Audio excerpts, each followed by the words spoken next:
Welcome back to week 8 of Learning GRC in 12 weeks with me, Priyanka Chatterjee. And I hope so far you have been enjoying the journey. So let's get back to our week 8. Now, before we do that, let's take a quick recap of what we learned last week in week 7.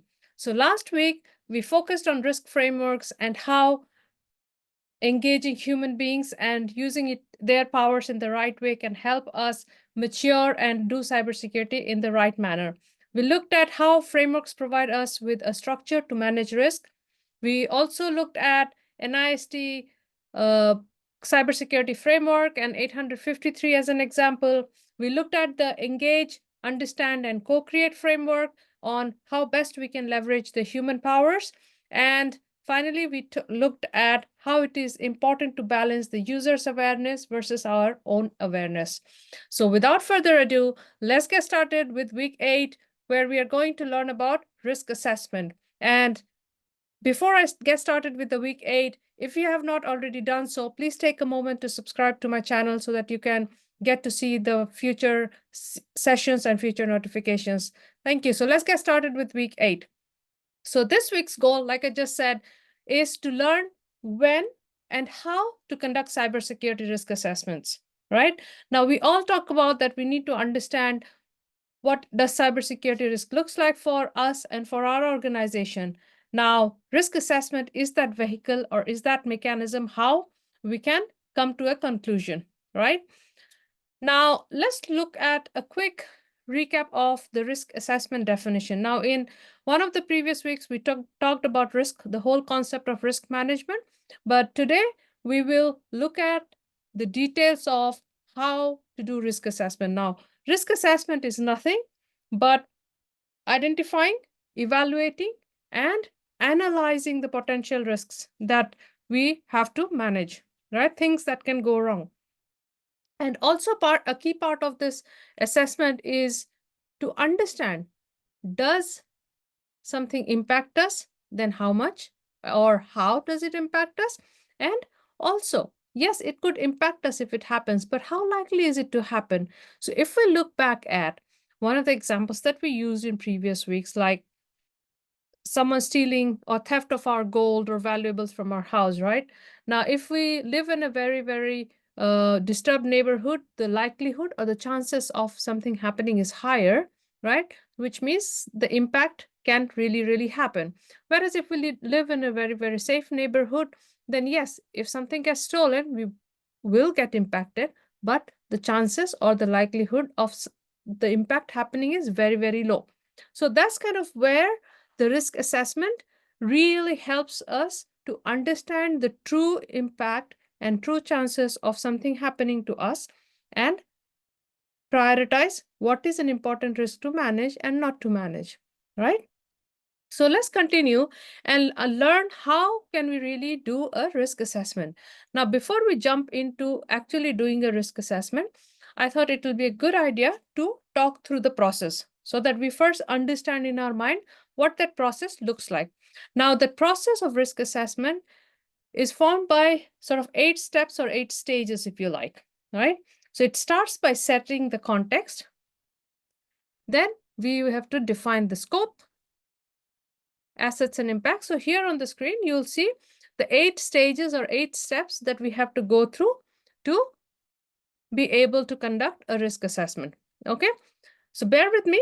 Now we are going to deep dive into each of these different stages so that we can understand what each of these stages or steps mean and what does this entail. All right.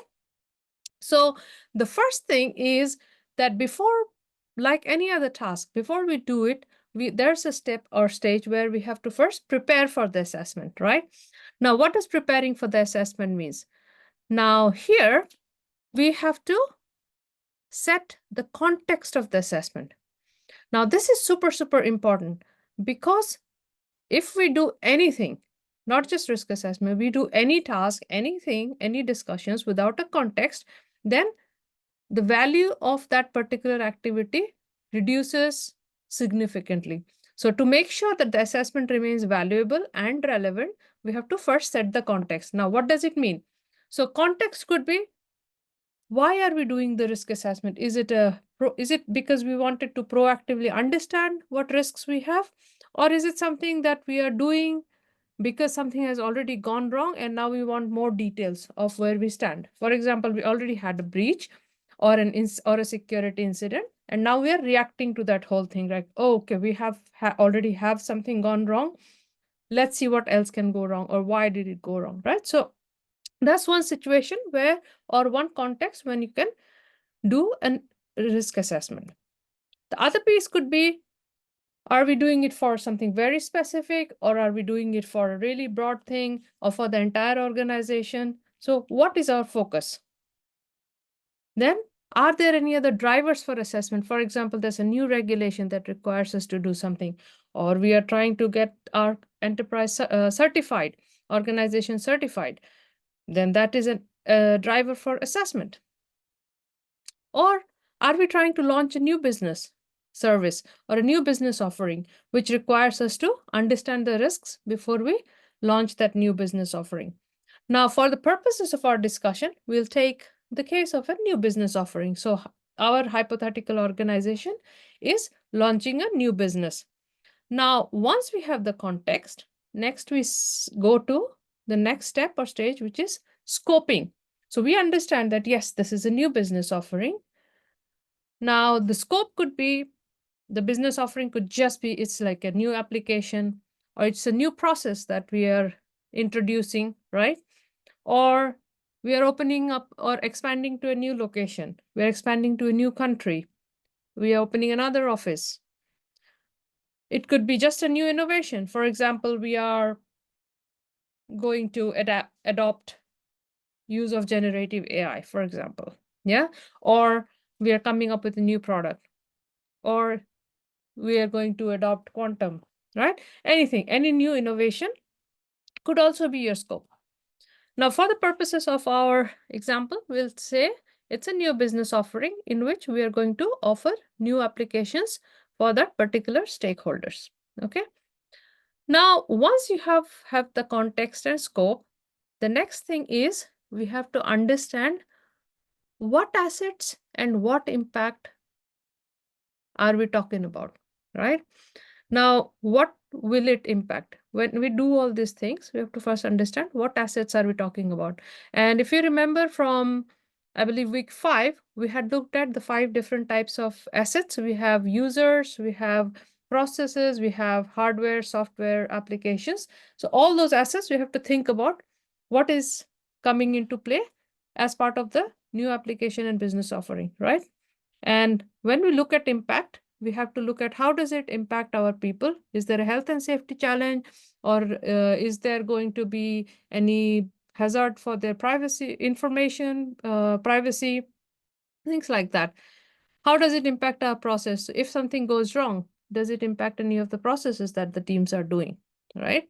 Or will our, for example, contact center go down if this application goes down? So those things we have to think about what could go wrong from both people, or from all 3: people, process, and technology, right?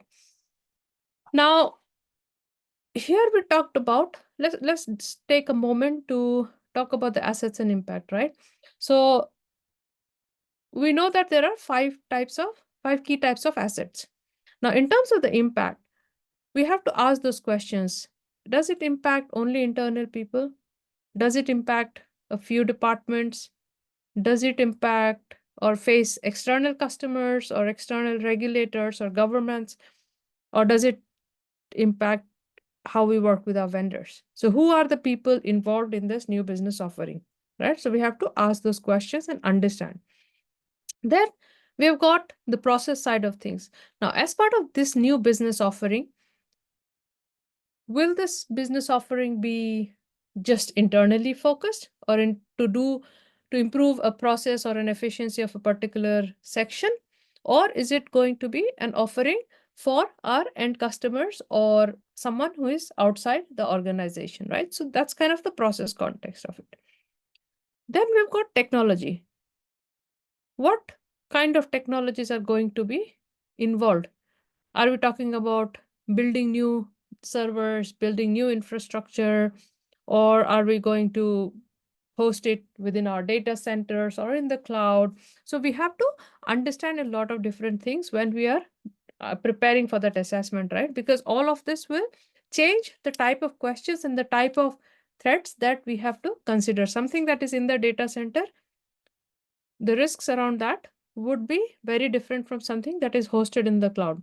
Or, for example, a risk of, or the visibility and understanding of a risk of something totally new or a new innovation will be very different if from when it is a change to an existing application where we may have already have some sort of understanding and visibility of risk. Yeah. So all of this stuff will help us to prepare for the assessment. Okay. Now, once we are ready for the assessment, we understand what is the context, why are we doing this, what is changing or what is happening, what is our scope, and what are our assets that are involved in this particular change or new thing or whatever it is, and how will it impact if something goes wrong with this particular business offering or assets, right? Now we jump into conducting the assessment. Okay. So the first piece of conducting an assessment is to understand the threats. Yeah. And don't worry, when we do an exercise at the end of this, towards the end of this session, then it will hopefully become much clearer what we mean and what some of the examples look like. Okay. Now, threats. What are threats? Threats are the chances of something negative happening. Okay. For example, our systems will go down, or the services will not be available, or because of certain reasons, or our people might have accidents if we don't follow certain protocols, things like that. So those are threats, right? Or we could have a ransomware attack, for example. Those are threats. Now, once we have identified the threats for our particular situation, then we have to look at what are our vulnerabilities. Yeah. Now, if you remember the example we talked about in week 5, where we talked about the risk management. Now, we had taken an example of a theft of valuables from our home, right? So that was, the threat was of theft. Theft is the threat, right? Now, what is our vulnerability? Vulnerability is, do we live in a, what is our weakness? And so in our example, the vulnerability is, do we live in a disturbed neighborhood or do we live in a safe neighborhood? So that will determine how vulnerable are we. So it's almost like, yes, there's a threat of accident when you're crossing the road, but how much harm will it break your bones will depend on whether your bones are strong or not. So if your bones are strong, that means you're less vulnerable. If your bones are not strong, it means you are more vulnerable. Yeah. So I always try to give examples from our day-to-day life so that we can understand the concepts. And once you understand the concept, you can apply it to any type of risk, just not just cybersecurity risk, any type of risk for that matter. Yeah. And why this is very important is because as things are progressing, and as you grow in your organization, you need to be able to understand and comprehend the different types of risks. So once you understand the framework or basically the thought process, it becomes very, very easy for you to comprehend the different types of risk. The words and the details will change, but the overall thinking process remains the same. Okay. All right. So moving back to our cybersecurity risk assessment. So once we have understood the threats and vulnerabilities, the next piece is for us to understand, again, look at the impact and likelihood here. Okay. Now we have looked at the impact in step 3 around the assets. Now we will do a combination of, yes, this could be the impact. What is the chances of things going wrong? Yeah. So at this stage, once we have the impact and likelihood, we understand the inherent risk. Okay. Now, after the inherent risk, we will understand the controls. Okay. Now, once we have got controls, we will again do an impact and likelihood assessment. Okay. So once we do an impact and likelihood assessment, and sorry about this, I I think there's a typo here.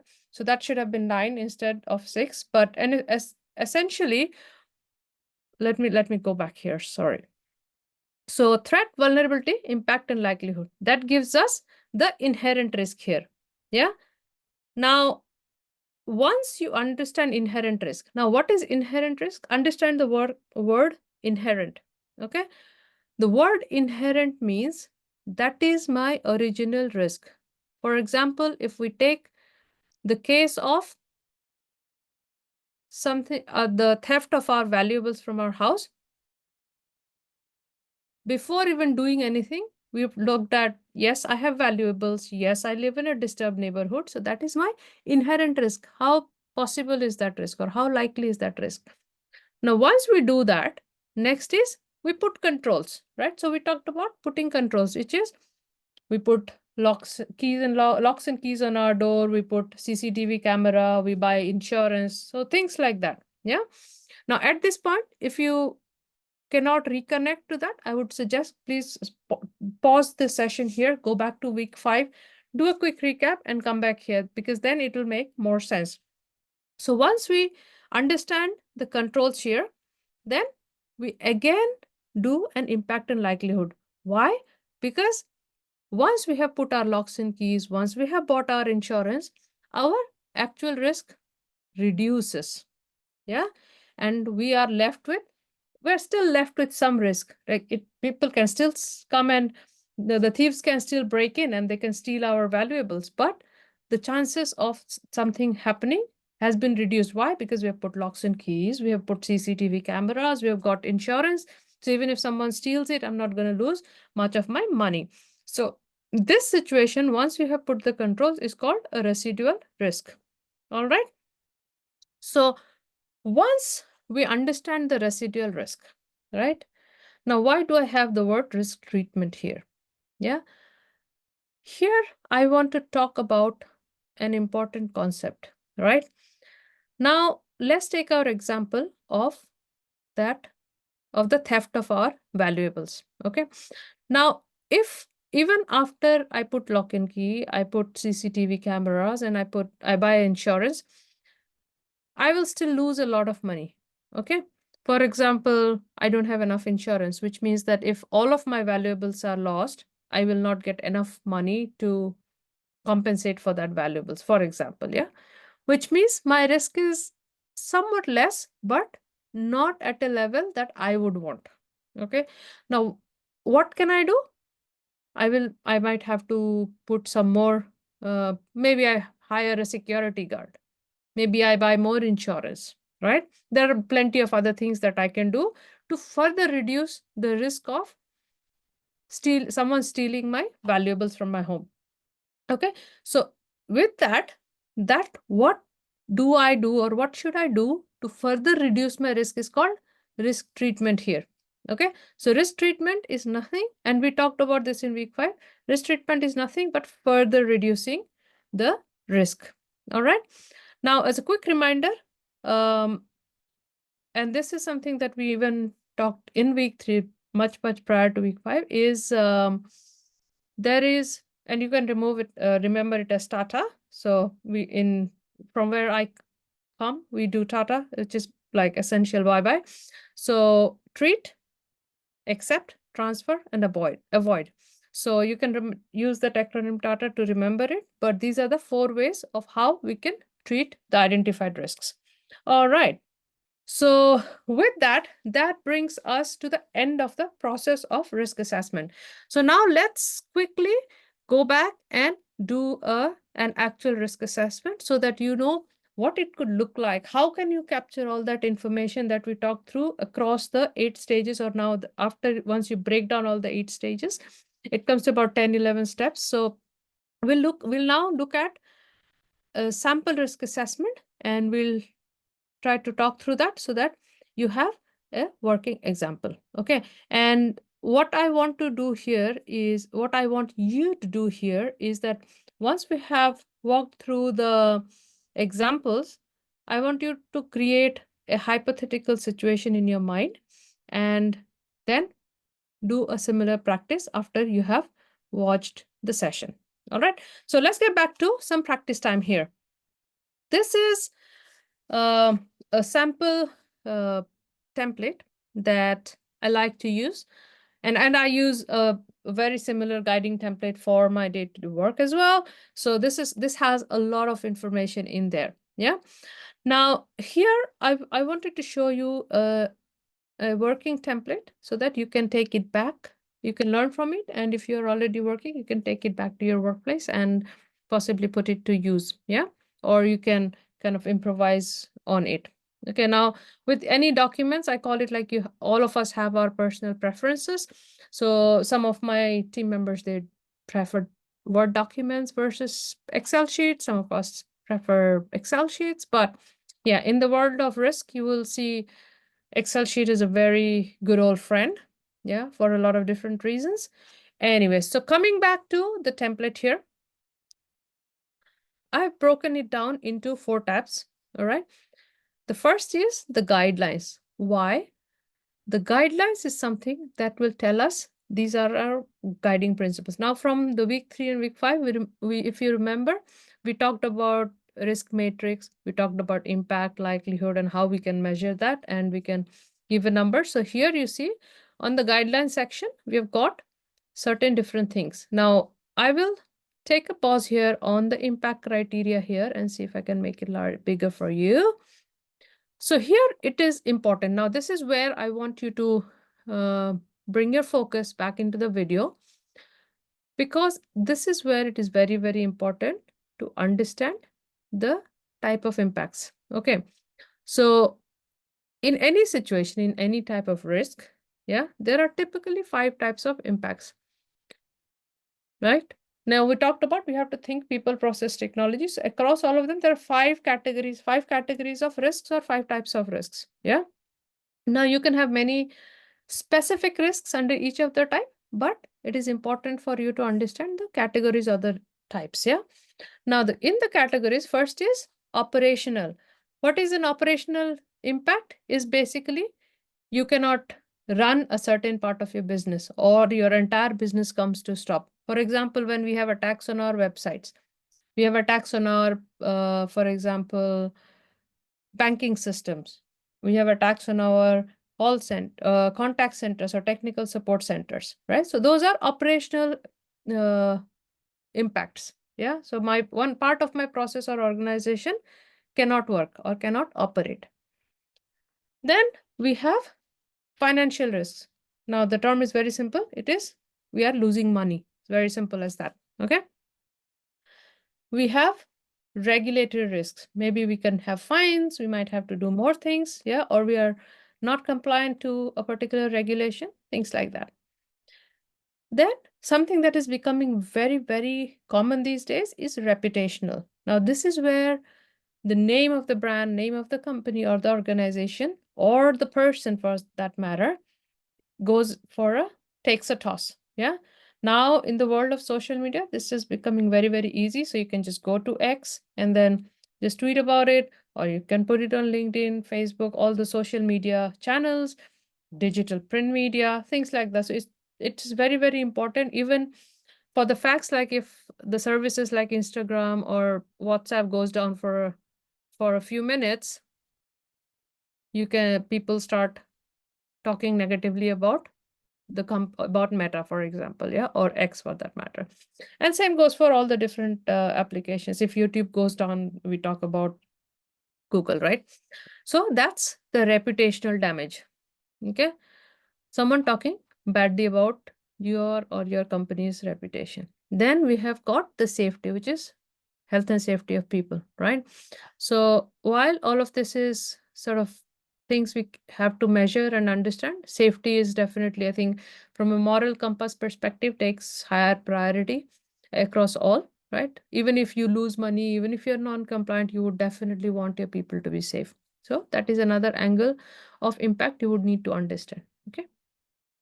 Now you can give a definition as you like. Now, from the week of risk management, which is week 3, I believe, or maybe week 5, we talked about the risk matrix, right? And we also talked about qualitative and quantitative risks, right? Now, for today's session, we are going to focus on qualitative risk assessment. Why? Because quantitative risk assessment is quite more complex, and I thought it would be better to break that out into a separate session once we have finished the 12-week series, because still in the world of cyber, you would see the qualitative risk assessment to be more common. But at the end of the 12 weeks, so after the 12 weeks is finished, I will do a session specifically focused on quantitative risk assessment, because that's going to take maybe 1 or 2 different sessions on its own. Okay. Okay. So coming back to our qualitative risk assessment, then we've got the likelihood. Now likelihood, you can say that likelihood basically how often can it happen, is your what is the chances of something happening. Yeah. Now with that, we can give a name. Here in my case, I have put unlikely, that it has not happened, and it will not, it's the chances of this something happening is very, very low. Yeah. Now something is likely to happen, that yes, it has happened a few times. So it could happen, but I don't know if it's not something very frequent. So it's likely. Okay.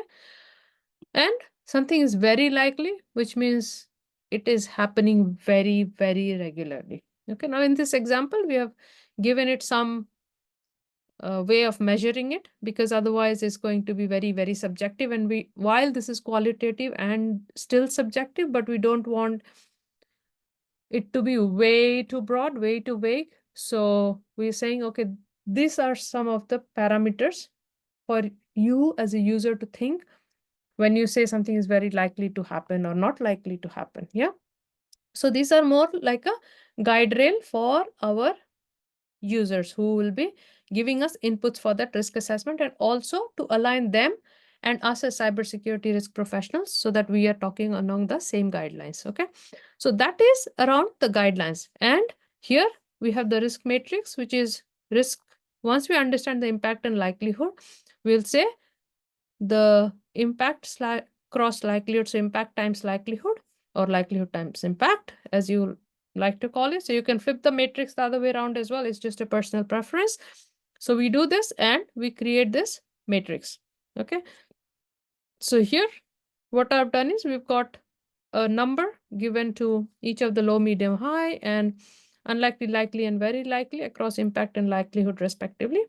So that makes it easier for us to run the calculations. Okay. And why is this the case? Why do we put a number? It's just to make things faster, make things more, we can calculate things much easier with numbers. Whereas if there is just words, it can get a little tricky to build formulas and build automation around that. Yeah. So that's where these numbers and giving a ranking to them makes it handy. Okay, so now let's look at the business impact assessment. Now, business impact assessment might be a new term for this session, but it is nothing but the information we need to prepare for the assessment. So this is our preparation stage. Now we cannot tell all of the users that, oh, we need to understand context, scope, and all of that stuff. Those things might be a little more tricky to them. So the term that we use is business impact assessment. So this is nothing but the part of the process where we try to understand the context, we try to understand the scope, and we try to understand the impact of the particular thing that we are trying to assess here. So this is our preparation stage. Yeah. Now here, I put some random information here. Why is this information important? Because that will tell us who is my end user, right? Because obviously in a real world, you will have many, many users requesting for that, or many, many users you would be working with as part of cybersecurity team. So we have to have a good responsibility and accountability piece. So this is our requester. Okay. Now in this case, we have to uh, in this particular example, we are asking questions about data in use, right? Now, why? And something that I missed in kind of mention it before is in this particular example, we are talking about the data loss here. Okay. Now, data loss, risk of data loss. So I just took a hypothetical example of a risk that we see and hear pretty often. Okay, so that is what you will see as we move through the different tabs. Okay, so going back to business impact assessment now, because we are talking about data loss, so first is we have to understand the context and scope behind the data. Okay, so here you see, please describe the nature of change. What is this? This is, so here, to make it easy for the users and to make the process consistent. Now here you have to keep noticing and keep your observation cap on. We have talked through all these concepts in the previous sessions, like we have to maintain consistency of the process, continuity of the process. We have to keep improving the process. So a lot of the things that we actually do, we try to do in a thing so that we can actually promote all of those practices, right? So here, as we go through the template here, we'll see that we have got certain drop downs so that we can keep the data consistent.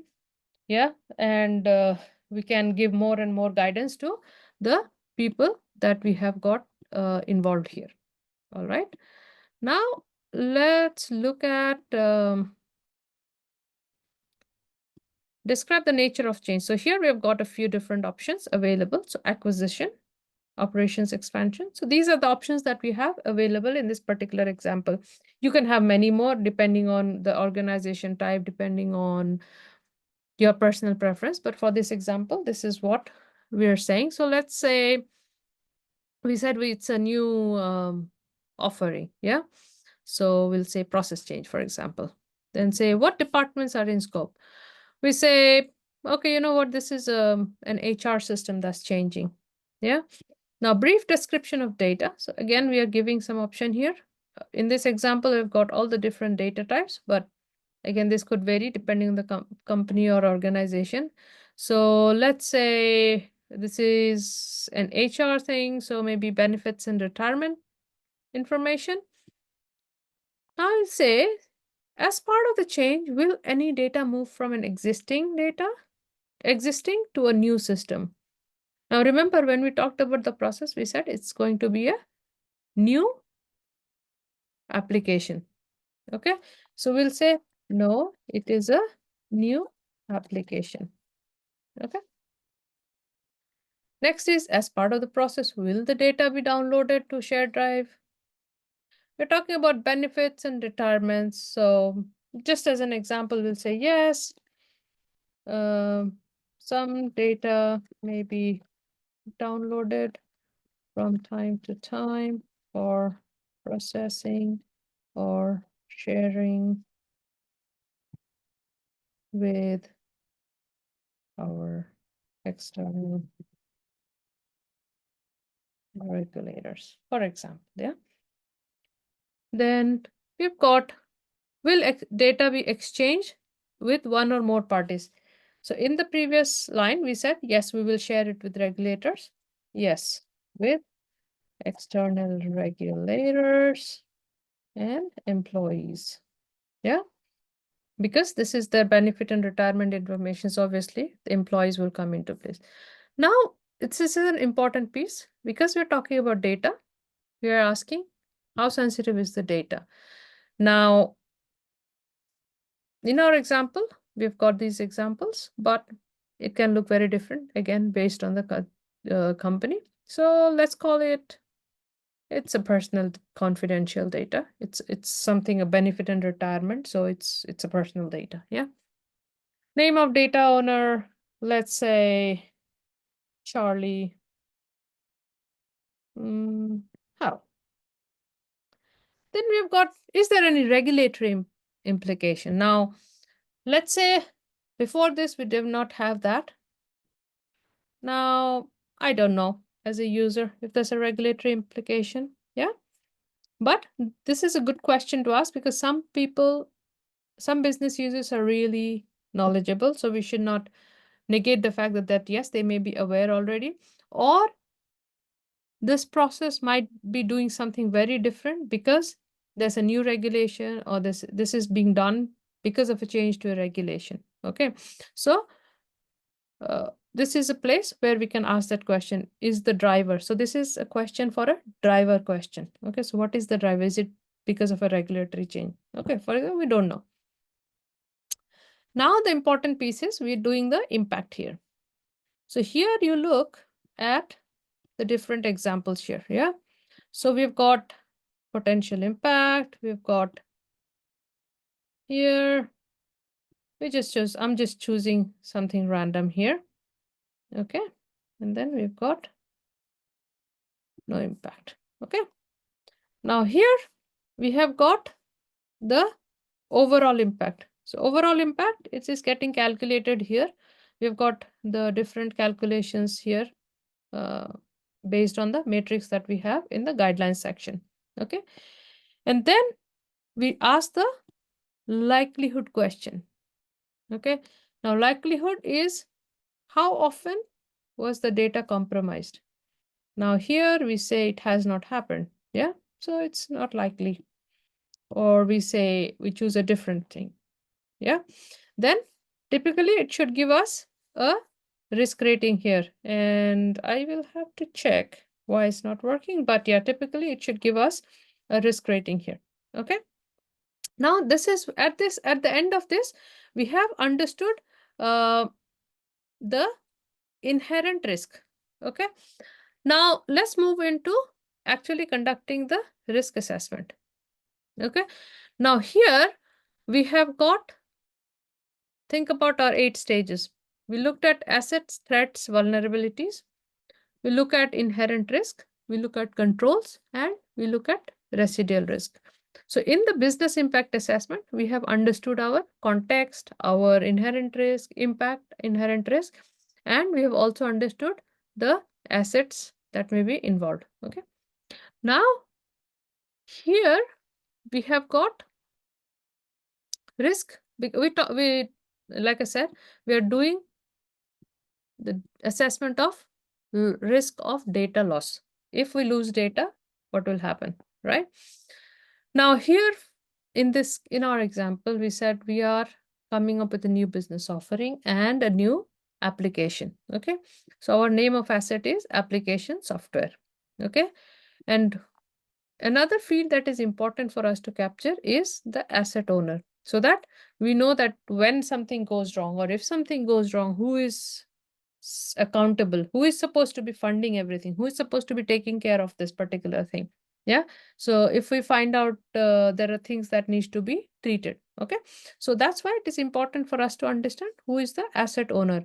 Now, if the organization that you're working on does not have the concept of asset owner, then it would typically be the head of that particular department who owns or pays for that asset. Yeah. Application software, infrastructure, or whatever. Or it could be the head of IT. Yeah. Or head of application team. So but we need to be able to identify an asset owner. This would typically not be an operational person. It should not be someone who is managing the infrastructure, but typically someone in the management ranking, someone who can make decisions, someone who can make decisions about what to do, how to do, get funding, things like that. Okay, so that comes under asset ownership. Then in this example, we talked about threat vulnerability. Now let's take one line so that we can walk through some of the details here. So in this first example, we have got the application software for HR. Now the threat is that an attacker may manipulate the system operations due to insecure application code. So we're saying that, well, if the code is not secure, then an attacker can come and do a lot of different things. Now, in this, one of the vulnerabilities is that we are not checking the input and output validation. So input and output validation, what does it mean?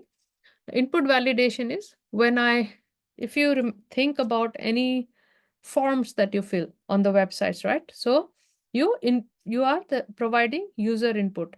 Now that particular application should ideally validate if I'm inputting the right type of information, or is it just random junk I'm sending just to make the system work in the wrong way, right? So that is input validation. Same goes for output validation, is when the system finally takes all the inputs and generates an output, is it checking for certain things? Is the value right? Is the type of output right? And a few different things. Is the size of the output right? And a ton of different things that can be validated. Okay. Now here we said in inherent risk, this is the impact, this is the likelihood, and impact times likelihood, this is the risk. Now we looked at the guidelines section. So red is high, very high, and you've got 3, which is medium. Yeah. Or amber or orange, that is called a medium risk in our, as per our guidelines. So once we have got the inherent risk and all these inputs for this particular columns comes from the business impact assessment. Okay.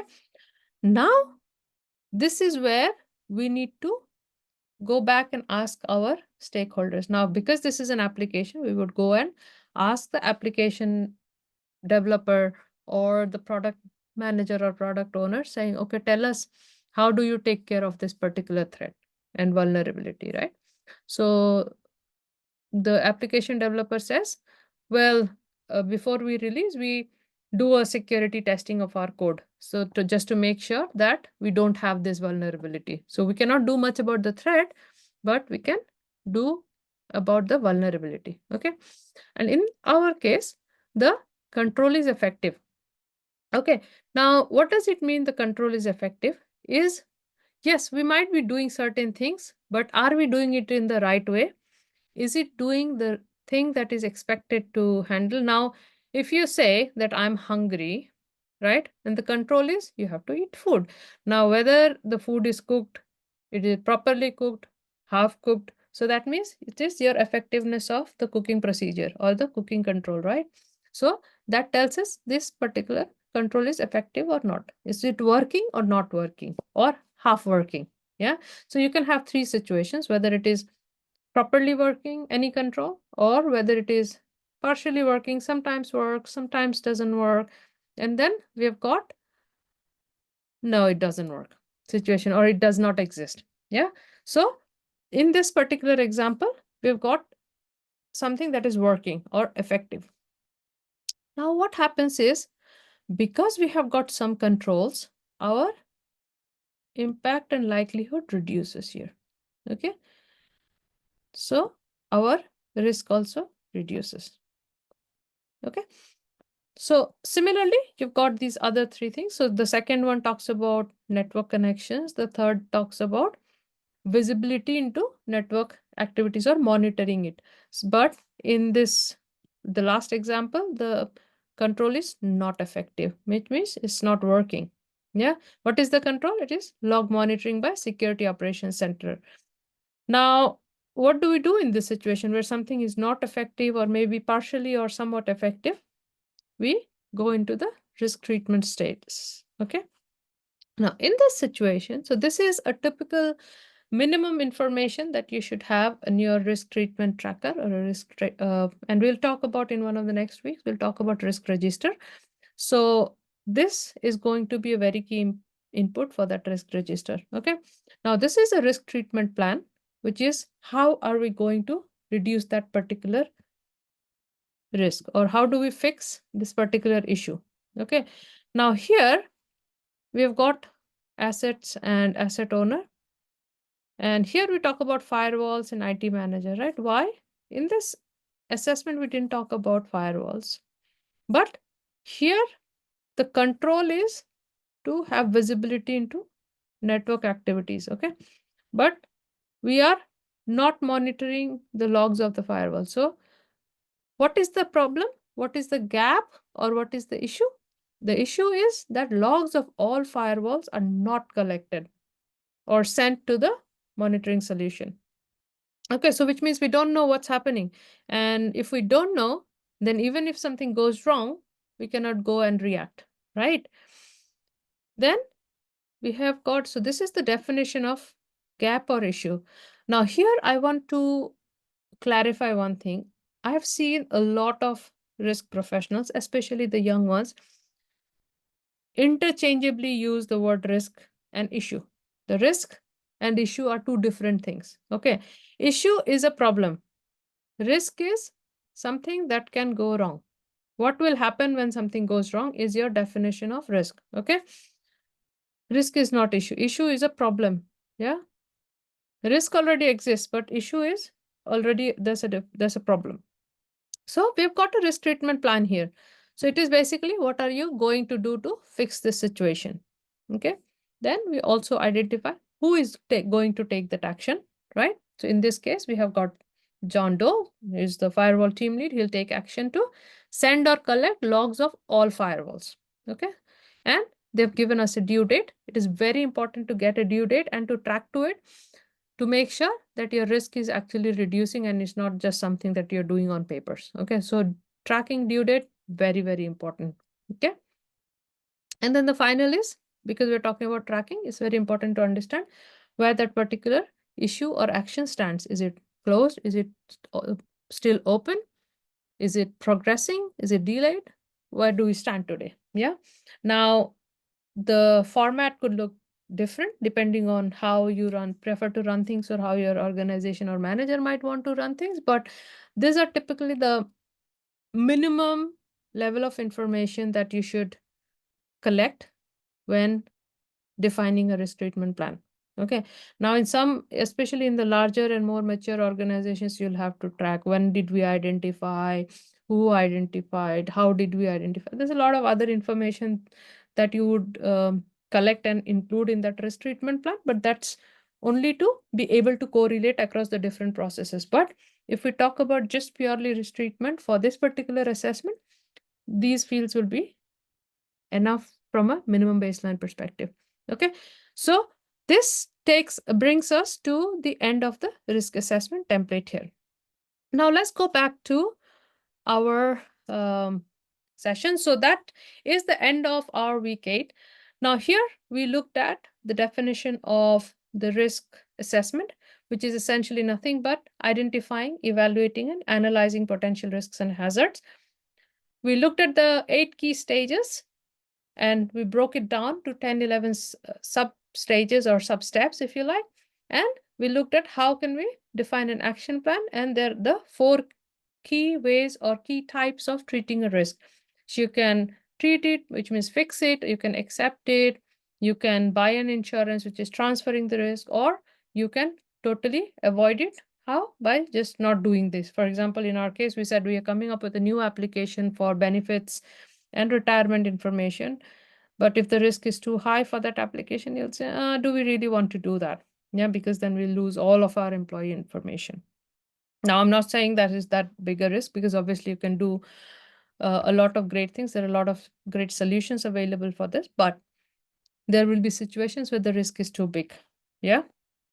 So that brings us to the end of week 8. Now, next week is going to be about reporting. Okay.